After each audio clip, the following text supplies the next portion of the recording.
नमस्कार मित्रांनो, माया फूड कार्टमध्ये तुमचं सर्वांचं स्वागत आहे। आजची रेसिपी आहे सुरमई फ्राय। पण त्याआधी चॅनलला नक्की लाईक आणि सबस्क्राईब करा। तर मी घेतलं आहे आगळ म्हणजे चिंच।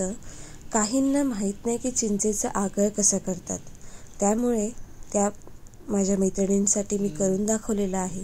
ते म्हणजे वाटीमध्ये चिंच घ्यायचं आणि आपल्याला पाहिजे तेवढं आगळ म्हणजे तेवढं पाणी आपण घालून घ्यायचं। थोड्या टायमानंतर हळूहळू त्याला असं पिळत जायचं।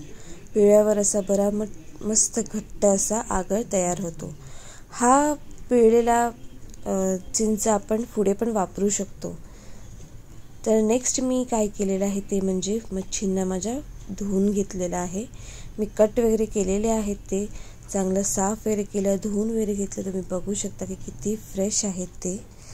तर मग मी त्यामध्ये आता मसाले तयार करते, म्हणजे हळद घातली, अर्धा चमचा, 1 चमचा लाल तिखट आणि अर्धा चमचा गरम मसाला आणि जिंजर गार्लिक पेस्ट तर तुम्हाला माहितीच आहे, ते लागतंच। तर ते 1 चमचा घातला आणि पूर्ण त्याला मिक्स केलं, ढवळत राहिली। हा मसाला पहिला तयार करायचा, जेणेकरून आपल्या मच्छी नंतर खराब होत नाही आणि नंतर एकेका माशाला लावत राहायचं। कारण की मासे कसे डेलिकेट असतात, ते असे त्यांना लावताना वगैरे तुटू शकतात। तर त्यासाठी आपण मसाला पहिला तयार करतो आणि ते असं हाताने हळूहळू दोन्ही साईडला लावतो। म्हणजे नॉर्मली किंगफिशला असंच लावतात आणि ठेवतात।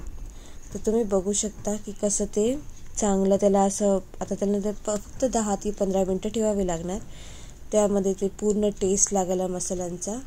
मी एका साईडला घेतला आहे तांदळाची भरड आणि दुसऱ्या साईडला घेतलेली आहे, हे बघू शकता, आम्ही तांदळाची भरडच वापरतो जास्त करून, कारण की त्याने मासे मस्त क्रंची होतात। बघू शकता की एकदम पिठासारखं नाही आहे, हाताला दाणे दाणे लागत आहे। आणि हा आहे रवा।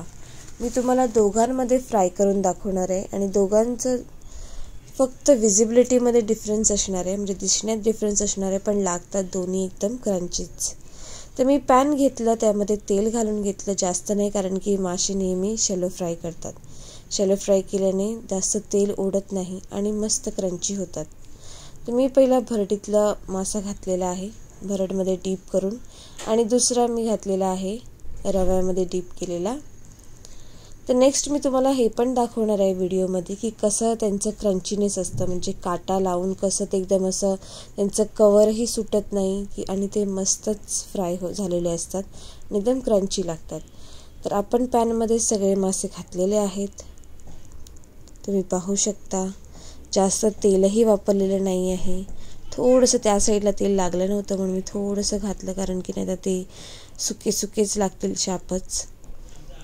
तर त्यानंतर मी 10 मिनिटानंतर किंवा 5 मिनिटानंतर एकदा चेक करून घ्यायचं, कारण की कोणाचा गॅस एकदम मोठा असतो, स्लो असतो, मीडियम गॅससुद्धा कोणाकोणाचा एकदम मोठा असतो, त्यामुळे मच्छी लागण्याची भीती असते। म्हणून एकदा परतून बघायचं जर लाल झालं आहे का। तुम्ही बघू शकता थोडंफार असं लाल आणि असं पिवळट असं झालं ना की चेंज करून टाकायची साईड। तुम्ही बघू शकता एक साईड बरी फ्राय झालेली आहे। तसं सेम प्रोसेस दुसऱ्या साईडसाठी सुद्धा, म्हणजे मॅक्स टू मॅक्स ह्याला 5 मिनिटांनी एकदा चेक करून घ्यायचं। तुम्ही बघू शकता की दुसरी साईडसुद्धा मस्त एकदम ब्लॅकिश झालेली आहे, ब्लॅक येलो मस्त फ्राय झालेले आहेत, ते मस्त सुगंध येत आहे। म्हणजे तुम्ही हे तव्यावरचे घातल्या सुद्धा एकदम गरम गरम आनंद घेऊन खाऊ शकता। तुम्हाला कसली चटणीची गरज नाही, असाच मासा तो एवढा मस्त लागतो ना, वाह।